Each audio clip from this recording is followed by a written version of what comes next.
अभी पाकिस्तान की फौज का ये हाल है कि जो फॉरवर्ड पोस्ट हैं पेगराम सेक्टर में इन्होंने पगरवाल सेक्टर में सॉरी वहां से ये अपनी पोस्ट छोड़ के भाग गए हैं आज सुबह और पाकिस्तान का झंडा भी उतार के साथ ले गए। ऐसी डिवीजन फौजों की आ गई है जिन्होंने कभी पहाड़ के ऊपर लड़ाई नहीं की, और जो पहाड़ों के अंदर लड़ने वाले लोग हैं उन्होंने सरहद के ऊपर एलओसी पे जाने से इनकार कर दिया। पाकिस्तान की आर्मी ने बॉर्डर की पोस्ट छोड़ के वो पीछे चले गए हैं, बॉर्डर की पोस्ट से अपने झंडे भी हटा लिए, साफ है। इस तरह की जिल्लत पाकिस्तान को पिछले 17-78 सालों में कभी नहीं उठानी पड़ी। मेरा आर्मी चीफ अपने ऑफिस में, पाकिस्तानियों तुम्हारा आर्मी चीफ कहां है ये तो बताओ मुझे। Tell me where your army chief is, I want to know. कहां है वो भगोड़ा, कहां भाग गया आसिम मुनीर? इसके साथ साथ जो इंडियन आर्मी है वो इस वक्त आगे बढ़ती चली जा रही है। वो उसने एलओसी की जो साइड है उस सारी को कवर कर लिया, अब वहां पे मौजूद है, गांव खाली करवा लिए गए। ये बड़ा जज्बे वाली कौम है, काफिरों को मारेंगे, और डायलॉग मुंह से निकला और भाग गया। जंगों में अचानक हमले हो जाते हैं, जैसे भारत ने बालाकोट पे हमला किया। आज की रात भी कोई शख्स नहीं सोएगा, बल्कि अगली कई रातें हैं जब तक ये मामला सेटल नहीं होता। ये कार्रवाई शुरू हो गई है, पाकिस्तान से लोगों ने जाना शुरू कर दिया। जो अमीर तरीन लोग हैं कह रहे हैं भिखारी हैं पाकिस्तान के, जो गरीब लोग हैं मरते हैं मरे, इंडियन अटैक में हमें कोई लेना देना नहीं है। जो अमीर तरीन लोग हैं और जो जनरल्स हैं उन्होंने अपने बीवी बच्चे सब बाहर भेज दिए। आप भारत को रोकें हमला करने से और भारत को कहें कि इन्वेस्टिगेशन करवा।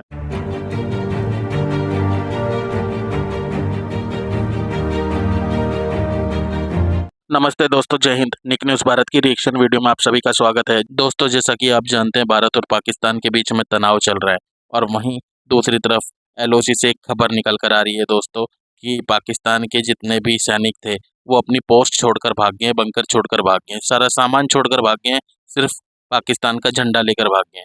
दोस्तों, ये डर है भारत का इन पाकिस्तानियों के मन में। दोस्तों, अब इन्हें पता है कि इन्होंने जो हरकत करी है पहलगाम में, अब मोदी जी इनको छोड़ेंगे नहीं। अब इनकी हालत बुरी होने वाली है, इसलिए बंकर छोड़कर भाग गए कि इनके ऊपर कब मिसाइल छोड़ दें, कब ये ऊपर पहुंच जाए 72 उरों के पास। और दोस्तों, वहीं दूसरी तरफ इनके जो जनरल हैं, बड़े बड़े जनरल, उन्होंने अपनी फैमिलियों को सेव कर दिया है, पाकिस्तान से बाहर भेज दिया। उन्हें भी मालूम है कि पाकिस्तान का क्या हाल होने वाला है, क्योंकि दोस्तों वो अपनी फैमिली को सेव कर रहे हैं। जितने भी लोग हैं अपनी फैमिली को बाहर भेज रहे हैं, और पाकिस्तान के लोग ये सोच रहे हैं कि मोदी जी एकदम से हमला ना कर दें, उनकी बखियां ना उखेड़ दें दोस्तों, क्योंकि अब पाकिस्तान की हालत बुरी होने वाली है, क्योंकि पाकिस्तान को अब पीने के लिए पानी भी नहीं मिलेगा। तो दोस्तों, चलते हैं आगे की वीडियो की तरफ, देखते हैं पाकिस्तानी रिएक्शन।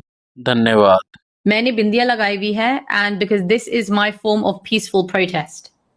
क्योंकि देखें जो कश्मीर में हुआ, जिस तरीके से इनोसेंट टूरिस्ट को पूछा गया कि आप मुस्लिम हैं कि नहीं हैं, ठीक है, कलमा पढ़ो, उनकी पैंटें उतारी, वो देखा कि सर्कमसिजन हुआ है कि नहीं हुआ है, एंड अल्लाह अकबर बोला, एंड इस टाइप की चीजें। तो इन हालातों में मुझे शर्म आती है अपने आप को मुसलमान बोलने में। और ये मैंने एक पब्लिक लाइव भी करा था, उसमें भी मैंने साफ साफ बोला था कि देखें कि ये एक पैटर्न ऑफ बिहेवियर है एक्सट्रीमिस्ट के साथ, कि ये खुद मजहब को मिक्स करते हैं अपनी आतंकवादी वाली हरकतों में, अल्लाह अकबर बोल के अब लोगों को मारे, इनोसेंट लोगों को। तो जो आम मुसलमान है वो, हम भी इसमें फिर पिस जाते हैं। हम सबको ऐसे इस नजर से देखा जाता है सर, और मैं काफी तंग आ गई हूँ। Like I feel ashamed. UK में भी मैंने भी आपको पहले भी बोला था जब आप आए मेरे चैनल पे कि पाकिस्तानी बोलना एक गाली हो चुकी है, क्योंकि एक टेररिज्म से लिंक हो चुका है, ग्रूमिंग गैंग्स के साथ लिंक हो चुका है, ऑनर किलिंग्स और पता नहीं क्या क्या चीजें।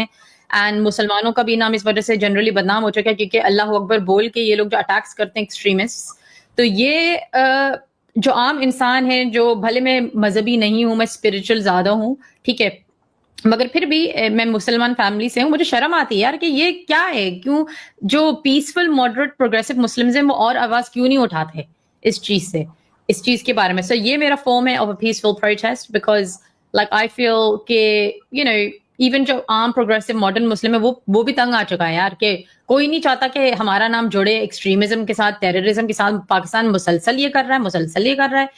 So what is your thought about this? ये जो अल्लाह अकबर बोल के लोगों को मारा जाता है, इनसेंट लोगों को, ये क्या है? मैं ये समझता हूँ कि ये मोदी जी एक मौका दोबारा हिंदुस्तान और मोदी जी की शक्ल में हमें दे रहा है इस साउथ एशिया में, कि जैसे 1971 में बंगालियों के ऊपर इतना जुल्म हुआ, 30 लाख बंगाली मारा गया, कितनी महिलाओं के साथ ज्यादती हुई, और 16 दिसंबर से लेके 19 दिसंबर तक 3 दिन में सिर्फ ढाका में पाकिस्तानियों ने सरेंडर होने के बावजूद 3 लाख बंगालियों का कत्लेआम किया था। तो उस वक्त भारतीय सेना ने, भारत ने उनकी मदद की और बंगालियों को बचाया और उनका देश बनाया। और उसके बाद हमने देखा पाकिस्तान पीछे रह गया, बांग्लादेश कितना आगे निकल गया। तो इसी तरह ये दूसरी दफा हिंदुस्तान जो है और मोदी जी की शक्ल में ये पाकिस्तान के कब्जे में जो रियासतें आ गई हैं, जो जिनको ये सूबे कहते हैं, या पीओजे के गिलगित बल्तिस्तान है, अब इनकी आजादी का टाइम आ गया है। देखिए जी, बहुत ही मैं समझता हूँ काबिल मजम्मत चीज़ है कि आप अल्लाह का नाम इस्तेमाल कर रहे हैं अपने सियासी मामलात सेटल करने के लिए, और मज़हब को इस्तेमाल कर रहे हैं आप, और जो आपको बुरा लगता है, जो आप जैसा नहीं है, आप उस पे हमला कर रहे हैं मज़हब को इस्तेमाल करते हुए। तो ये तो किसी भी सूरत में ये बिहेवियर जो है इसकी हिमायत नहीं की जा सकती। और ये आपको सिर्फ यहाँ नज़र नहीं आता, अपने मुल्क में नज़र नहीं आता, ये तो आप जहाँ पे भी मुसलमान हैं दुनिया में आप देखेंगे कि यूके में अब वो एक औरत अगर पोर्क खा रही है तो वहाँ पे भी उसके जज्बात मुश्तइल हो गए और वो कह रहा है मेरे सामने ना खाओ क्योंकि ये हराम है। और अगर किसी औरत ने एक ख़ास लिबास पहना हुआ है तो वहाँ पे भी उसको एतराज़ है कि जी इसने ये लिबास क्यों पहना हुआ है। यार आप फिर सऊदी अरेबिया चले जाओ, वहाँ जाके रहो। आप रहना यूके में चाहते हो, अमेरिका में चाहते हो, फ्रांस और जर्मनी में चाहते हो, अपना मुल्क आप छोड़ के वहाँ गए हो और अब वहाँ भी आप चाह रहे हो कि वो लोग आप जैसे हो जाएं।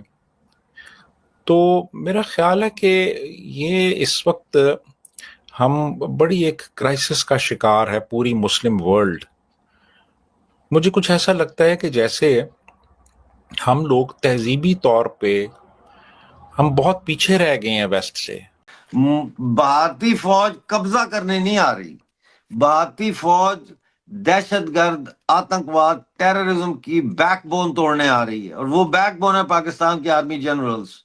इसलिए उनको तो खौफजदा होना चाहिए, लेकिन बाकी लोगों को तो जुबिलेंट होना चाहिए, खुश होना चाहिए, क्योंकि आपका असल दुश्मन जो है वो हिंदुस्तान नहीं है। ये आपको मुतालिया पाकिस्तान में पढ़ाया गया है, ये आपको मीडिया के जरिए आपकी ब्रेन वॉशिंग की गई है। आपका हिंदुस्तान कैसे दुश्मन हो गया? प्याज भी बिल्कुल सही। हिंदुस्तान से, टमाटर भी हिंदुस्तान से, दवाइयां भी हिंदुस्तान से, फार्मास्यूटिकल की जो रॉ मटेरियल है वो भी हिंदुस्तान से, फर्टिलाइजर किसानों के लिए वो भी हिंदुस्तान से, कपास भी हिंदुस्तान से, बीज भी हिंदुस्तान से। कोई दिमाग को हाथ लगाओ।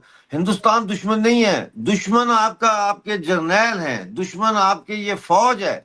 इस फौज तभी के खिलाफ तभी लड़ना तभी चाहिए। इंटरनेशनल बॉर्डर्स छोड़ कर भाग गए। मैंने सारी की सारी इंटरनेशनल बॉर्डर पे जो इनकी पोस्ट है वो खाली हो गई है। आप खाली स्पेशली हो किसी गई। पर्टिकुलर सेक्टर की बात कर रहे थे सर, ऑफ द रिकॉर्ड जब हम बात कर रहे जी थे, जी जी, वो मैं पर्टिकुलर बता रहा सेक्टर पे था हुआ है। आपको। प्रगवाल सेक्टर है, प्रगवाल सेक्टर, वहां वहां की तो फुटेज भी आ गई। ऐसी ही लेटेस्ट वीडियो देखने के लिए निक न्यूज़ भारत को सब्सक्राइब करें, लाइक और शेयर करना ना भूलें।